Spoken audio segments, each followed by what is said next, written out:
Boss tutorial paano mo ginawa ang DIY filter mo. Sobrang dali lang naman nito gawin mga gar.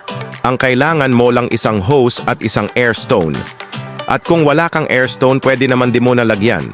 Sa akin kasi nasira air stone ko kaya ito na lang ginamit ko sa air stone din pala to gar. Tapos isang PVC, wag ka na mag-alala kung wala kang elbow, pwede naman di mo nalagyan. At kung meron ka namang elbow, ay butasin mo lang sa taas para doon mo idadaan yung hose. At syempre isang garapon. Pwedeng merong takip, pwede ding walang takip, depende na yan sa inyo mga gar. Butasin mo lang sa gilid-gilid para doon lulusot yung nahihigop na dumi. At ang last mong kailangan para makagawa ka na ng filter ay itong bato or stone, basta yan natawag dyan. Etong gamit ko, normal na bato lang to. Wala kasi akong pambiling lava rock, pwede naman to. Kasi dito maninirahan ng mga good bacteria.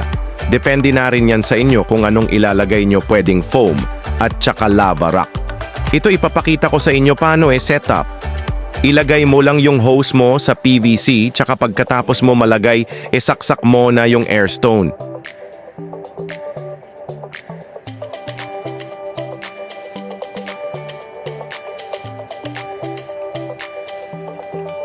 Pagkatapos ilagay mo na sa garapon, tsaka ilagay mo na yung bato or lava rock.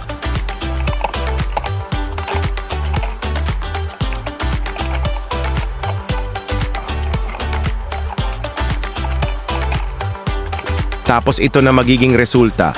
Oh, 'di ba? Napakadali lang gawin. Testingin natin gar para makita nyo.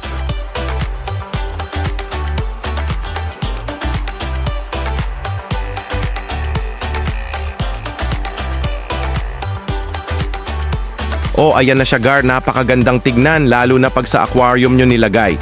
Malakas palabugan ng bubble ko dito kasi malakas yung gamit kong air pump. So yun lang muna mga gar, sana may natutunan ka sa videong ito, bye-bye.